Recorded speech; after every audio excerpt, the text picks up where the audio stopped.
اس کو یاد رکھیے گا۔ محدث ابن جوزی رحمۃ اللہ علیہ فرماتے ہیں میں مزدور مجھے چاہیے تھا تو میں مزدور لینے چلا گیا۔ مزدور بیٹھے ہوتے تھے بغداد کی سڑکوں پر، تو کہتے ہیں اور مزدوروں میں پہنچا تو ایک نوجوان کمزور سا مجھے دکھائی دیا۔ میں اس کے پاس، اس کے چہرے پر نا تقوی کا نور تھا، پیشانی پر عبادت کا سرور تھا۔ تو میں نے کہا بیٹے مزدوری کرو گے؟ کہنے لگا کروں گا لیکن میری کچھ شرطیں ہیں۔ تو میں نے مسکرا کے کہا، میں نے کہا بیٹے مالکوں کی شرطیں ہوتی ہیں کہ مزدوروں کی ہوتی ہے؟ کہنے لگا میں ذرا انوکھا مزدور ہوں، میری شرطیں ہیں۔ کہا کون سی؟ کہنے لگا لوگ 4 دینار مزدوری لیتے ہیں، میں 3 لوں گا۔ کہتے ہیں میں نے کہا یہ تو بڑی اچھی شرط ہے، باقی کی بھی اس طرح کی رکھ لیں۔ 4 لیتے ہیں، میں 3 لوں گا۔ کہا دوسری شرط کیا ہے؟ کہنے لگے جو آپ کام کہیں گے دل جمی سے کروں گا، لیکن جب اذان ہو جائے گی تو میں جہاں کام ہوگا وہیں چھوڑ دوں گا، میں پھر آگے نہیں بڑھوں گا۔ تیسری شرط میری یہ ہے کہ میں کام کروں گا، آپ کے کسی سوال کا جواب نہیں دوں گا۔ کہتے ہیں رند مزاج تھا، مجھے پسند آیا، میں گھر لے آیا، کام بتایا۔ جو کام مزدور سارے دن میں کرتا ہے اس نے 2 گھنٹے میں کر دیا۔ جب آدمی کام شروع کرا لے تو کام بھی نکلتے رہتے ہیں۔ کہتے ہیں میں نے کہا اور کر دو، وہ کام کرنے لگا۔ آپ فرماتے ہیں رمضان نہیں تھا، ویسے اوقات تھے، کام کرنے لگا۔ دوپہر کا وقت ہوا، ظہر کی اذان ہوئی تو اس نے مٹی نکالی ہوئی ہے بنیاد سے، نی کہتے ہیں پنجاب، مٹی نکال کے باہر رکھی۔ تو رستہ تھا ہمارا گزرنے کا، ادھر اذان ہو گئی۔ میرا بیٹا کہنے لگا چلے جانا نماز پڑھنے کے، ذرا اس کو صحیح کر دو۔ کہنے لگا چپ کر، تیرے والد سے وعدہ ہوا تھا جب اذان ہو جائے گی میں کسی کی نہیں سنوں گا، صرف اپنے خدا کی سنوں گا۔ کہتے وہ وہیں چھوڑ کے چلا گیا۔ دوپہر کا وقت ہوا تو میں نے کہا کہ بڑا نیک ہے، میں نے اس کو کہا کھانا کھا لو۔ تو کہنے لگا میں نے روزہ رکھا ہوا ہے، نفلی روزہ۔ آپ فرماتے شام ہوئی، میں نے پوچھا تیرا نام کیا ہے؟ کہنے لگا میرا آپ سے وعدہ ہوا تھا کام کروں گا، آپ کے کسی سوال کا جواب نہیں دوں گا۔ تو میں نے کہا کل کہاں ملو گے، کام کچھ اور کرانا ہے۔ کہنے لگا حضرت جی پڑھے لکھے آدمی ہیں، بتائیے کل تک آپ زندہ رہیں گے؟ مجھے تو کوئی نہیں پتا، آپ کو خبر ہے تو وعدہ کر لیتے ہیں۔ اب فرماتے ہیں یہ کہہ کے وہ گزر گیا، چلا گیا۔ اگلے دن میں صبح لینے گیا، مزدوروں سے پوچھا وہ کدھر ہے؟ تو کہنے لگے وہ صرف ہفتے والے دن آتا ہے۔ کیوں؟ اس لیے کہ وہ کہتا ہے میرا ہفتے کا خرچہ 3 دینار ہے، جب میں 3 دینار کما لیتا ہوں باقی سارا ہفتہ اللہ کی عبادت میں اور محمد پر درود پڑھنے میں گزار دیتا ہوں صلی اللہ علیہ وسلم۔ فرمایا اب نہیں آئے گا ہفتے والے۔ فرماتے میں ہفتے تک میں نے انتظار کیا، ہفتے والے دن دوبارہ لینے گیا، لے کے آیا، انہی شرطوں پر دوبارہ کام کرایا، تیسرے ہفتے، چوتھے ہفتے، پھر میں گیا لینے تو مجھے وہ ہفتے میں بھی نہ ملا۔ میں نے لوگوں سے کہا وہ کدھر ہے؟ کہنے لگے بڑا سخت بیمار ہے۔ گھر کدھر ہے؟ کہنے لگے بغداد کے قبرستان کے پیچھے جو کچی آبادیاں ان میں ایک جھونپڑی میں رہتا ہے۔ کہتے میں وہاں پہنچا، دروازے پہ دستک دی تو کہنے لگا حضرت جی اے محدث ابن جوزی آ جاؤ، دروازہ کھلا ہوا ہے۔ تجھے کس نے بتا دیا کہ دروازے پہ میں ہوں؟ کہنے لگا غریب ہی غریبوں کا پتہ لیتے ہیں، ماڑے ہی ماڑوں کی خبر لیتے ہیں۔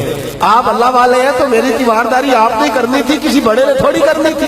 کہتے ہیں میں اس کے پاس جا کے بیٹھا تو تیز بخار ہے، آنکھیں کھول کے کہنے لگا حضور آپ آ گئے، میری چھوٹی سی مشکل ہے، آج رات انتقال کر جاؤں گا۔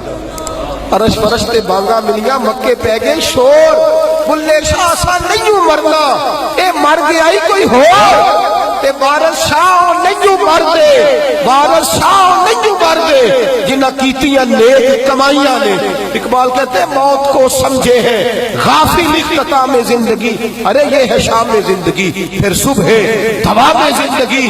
کہنے لگا پیسے رکھ لو، میں مر جاؤں گا رات کو، یہ پیسے لے لو، کل آنا جب دن کا اجالا ہو جائے تو میرے ان پیسوں سے کفن دفن کا بندوبست کر دینا، اور اس قبرستان میں قبر کھود کے مجھے دفن کر دینا، اسی کسے دے کچھ نہیں یہ لگ دے تے نہ کوئی ساڈا دردی، یا دفن کر دینا۔ کہتے ہیں پھر دوسری جیب میں ہاتھ ڈالا اور کہنے لگا یہ انگوٹھی یا ہیرے کی، مجھے جب آپ دفن کر لیں زور سے پہلے تو اثر کے بعد ہارون رشید بادشاہ نکلتا ہے سیر کرنے، اسے آواز دینا، آپ کی بات نہیں سنے گا، کہنا تیری ایک امانت ہے، وہ پھر آپ کو بلائے گا تو انگوٹھی اسے دینا، اور پھر آپ بس یہ 2 میرے کام کر دیں، اللہ آپ کو جزا دے گا، پھر آپ میری طرف سے جزا کے مستحق ہیں، اللہ آپ کو دے گا۔ کہتے ہیں میں نے کوئی اور بات کرنی چاہیے تو اس جوان نے ہاتھ باندھ دیے، کہنے لگا حضور وقت تھوڑا رہ گیا ہے، رات جانا ہے مجھے اپنے رب سے تنہائی کرنے دے، گناہ لمبے چوڑے ہیں معافی مانگنے دے، فہرست بڑی ہے میرے پاس ٹائم تھوڑا ہے۔ فرمایا آپ جائیے۔ فرماتے ہیں حضرت محدث ابن جوزی میں اٹھ کے آ گیا، لوگ سو گئے، وہ بھی سو گیا ہوگا، پر مجھے ساری رات نیند نہیں آئی، اس کے جملے مجھے ستاتے رہے۔ رات بڑی مشکل سے کٹی، دن کا اجالا چمکا، بڑی مشکل سے سورج نکلا تو میں گیا، دروازے پہ ہاتھ رکھا تو دروازہ پہلے ہی کھل گیا، خوشبوئیں دور دور تک میرا استقبال کرنے لگی۔ کہتے چہرے سے کپڑا ہٹایا تو یوں لگا ابھی ابھی دیدار کر کے سویا ہے، ابھی ابھی کسی کا کہتے ابھی ابھی سویا ہے۔ میں نے 2-3 آدمی ساتھ لیے تھے، غسل دیا، کفن پہنایا، جب جنازہ لے کے اٹھے تو پتہ نہیں مخلوق کدھر کدھر سے آ گئی۔ یہ عاشق کا جنازہ ہے، ذرا دھوم سے نکلے، یہ عاشق کا جنازہ ہے، ذرا دھوم سے نکلے، اور محبوب کی گلیوں سے ذرا گھوم کے نکلے۔ جنازہ اٹھا تو پتہ نہیں کدھر کدھر سے مخلوق آئی، اسے دفن کیا۔ فرماتے عصر کے بعد میں انگوٹھی لیے گیا، ہارون رشید نکلا، آواز دی، میری بات نہ سنی، میں نے کہا تیری ایک امانت ہے میرے پاس، مجھے تنہائی میں لے گیا۔ جب میں نے انگوٹھی دی تو چیخے مار کے رونے لگا، کہنے لگا انگوٹھی والا کدھر ہے؟ وہ کدھر گیا انگوٹھی والا؟ میں نے کہا اس کا تو انتقال ہو گیا۔ کہتے ہیں ہارون رشید تڑپا، اتنا رویا بادشاہ کہ مجھ سے سنبھلا نہ گیا، تڑپتا۔ جب تسلی ہوئی تو میں نے کہا بادشاہ نہ اس نے کچھ بتایا نہ تم بتاتا، میرا کلیجہ پھٹ جائے گا، یہ کون تھا؟ یہ مرنے والا کون تھا؟ ہارون رشید کہنے لگا ابن جوزی یہ میرا بیٹا تھا، یہ میرا لخت جگر تھا، یہ میرا جگر پارا تھا، یہ ٹکڑا تھا میرے وجود کا حصہ تھا۔ کہ تیرا بیٹا اور فقیر، سلام اس پر کہ جس نے بے کسوں کی دستگیری کی، سلام اس پر کہ جس نے بادشاہی میں فقیری کی۔ تو کہتے میرا بیٹا مجھے کہتا تھا ابا جی جو کچھ آپ نے بنا لیا اس کا جواب کیسے دو گے؟ اتنا کچھ اکٹھا کر لیا ہے تو اللہ کے حضور کیسے بات پرس ہوگی، کس طرح کھڑے ہوگے؟ اتنی ٹانگیں دراز کر لی ہیں، جاتی دفعہ کیسے سمیٹو گے؟ درویشوں کے پاس بیٹھتا تھا، بہلول گناہ کے پاس جاتا تھا، یہ بزرگوں کی دعوت تائی کے پاس جاتا تھا، حاضری دیتا تھا، اس کا دل دنیا سے دور ہو گیا تھا۔